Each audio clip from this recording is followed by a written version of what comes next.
Robinson Crusoe, Chapter 19, Part 2.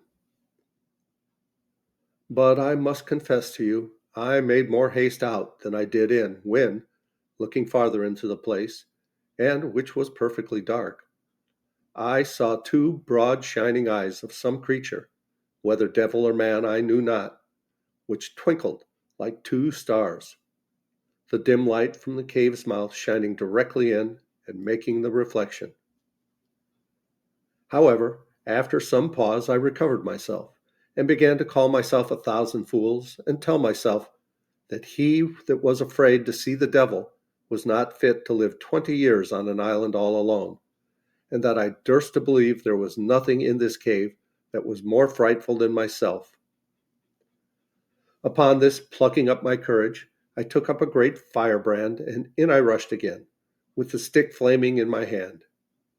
I had not gone 3 steps in, but I was almost as much frightened as I was before, for I heard a very loud sigh, like that of a man in some pain, and it was followed by a broken noise, as if of words half expressed, and then a deep sigh again. I stepped back and was indeed struck with such a surprise that it put me into a cold sweat. And if I had had a hat on my head, I will not answer for it, that my hair might not have lifted it off.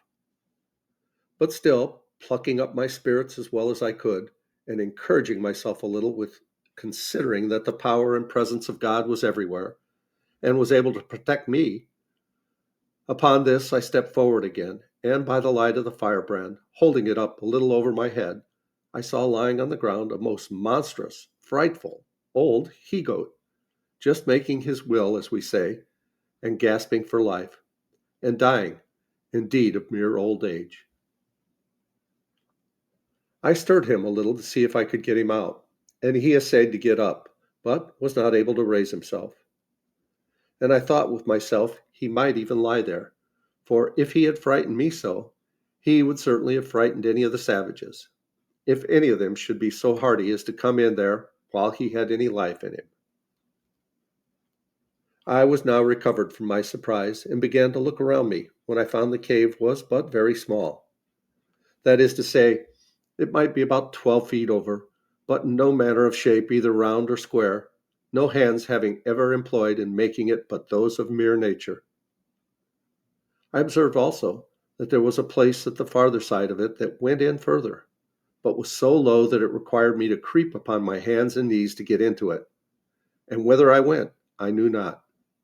So, having no candle, I gave it over for some time, but resolved to come again the next day, provided with candles and a tinder box, which I had made of the lock of one of the muskets, with some wildfire in the pan.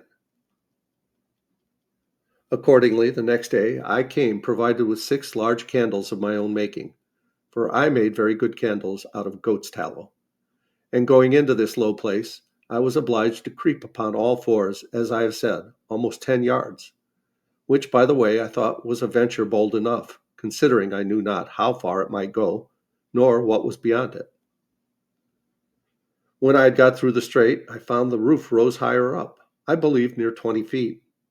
But never was such a glorious sight seen in the island, I dare say, as it was to look round the sides and roof of this vault or cave. The walls reflected 100,000 lights to me from my 2 candles. What was it in the rock? Weather diamonds, or any other precious stones, or gold, which I rather supposed it to be, I knew not. The place I was in was a most delightful cavity or grotto of its kind, as could be expected, though perfectly dark. The floor was dry and level, and had a sort of small loose gravel upon it, so that there was no nauseous or venomous creatures to be seen. Neither was there any damp or wet on the sides or roof. The only difficulty in it was the entrance, which, however, as it was a place of security, and such a retreat as I wanted, I thought that was a convenience.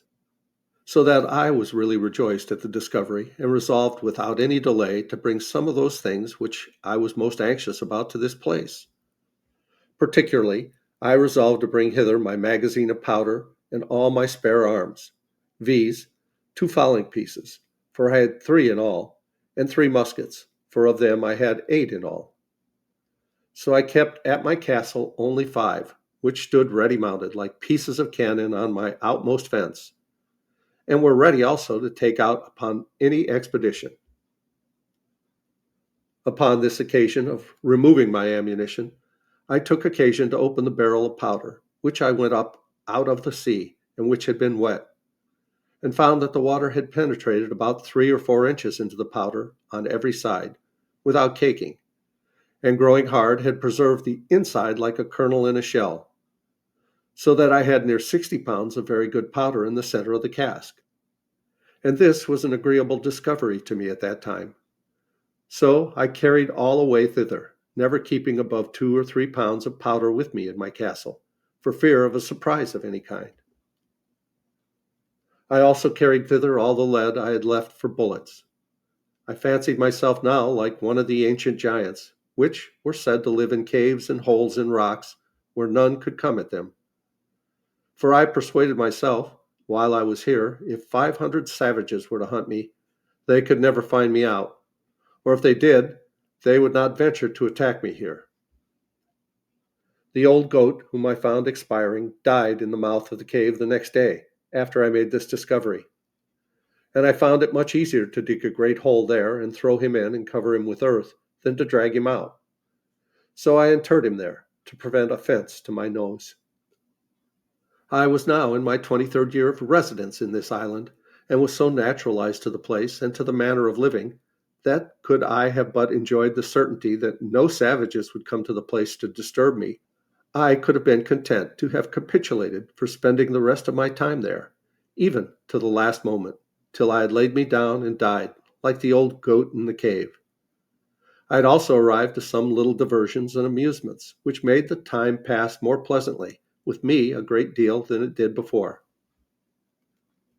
As first I had taught my Paul, as I noted before, to speak, and he did so familiarly, and talked so articulately and plain, that it was very pleasant to me. And he lived with me no less than 26 years. How long he might have lived afterwards I know not, though I know they have a notion in the Brazils that they live 100 years.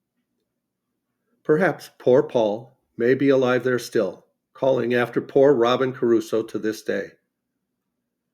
I wish no Englishman the ill luck to come there and hear him, but if he did, he would certainly believe it was the devil. My dog was a very pleasant and loving companion to me for no less than 16 years of my time, and then died of mere old age. As for my cats, they multiplied, as I have observed, to that degree that I was obliged to shoot several of them at first to keep them from devouring me and all I had. But at length, when the 2 old ones I brought with me were gone, and after some time continually driving them from me, and letting them have no provision from me, they all ran wild into the woods, except 2 or 3 favorites, which I kept tame, and whose young, when they had any, I always drowned, and these were part of my family. Besides these, I always kept 2 or 3 household kids about me, which I taught to feed out of my hand. And I had 2 more parrots, which talked pretty well, and would all call Robin Crusoe, but none like my first. Nor indeed did I take the pains with any of them that I had done with him. I had also several tame sea-fowls, whose names I know not, which I caught upon the shore and cut their wings. And the little stakes which I had planted before my castle wall, being now grown up to good thick grove, these fowls all lived among those low trees, and bred there, which was very agreeable to me. So that, as I said above, I began to be very well contented with the life I led, if it might have been but secured from the dread of the savages. But it was otherwise directed, and it may not be amiss for all people who shall meet with my story to make this just observation from it, viz., how frequently in the course of our lives the evil which in itself we seek most to shun, and which, when we are fallen into it, is the most dreadful to us, is oftentimes the very means or door of our deliverance, by which alone we can be raised again from the affliction we are fallen into. I could give many examples of this in the course of my unaccountable life, but in nothing was it more particularly remarkable than in the circumstances of my last years of solitary residence in this island. And we'll go on with Chapter 20 in the next video. Please like, subscribe, leave a comment below. Thanks so much for watching. I love you guys. As Tigger says, ta-ta for now.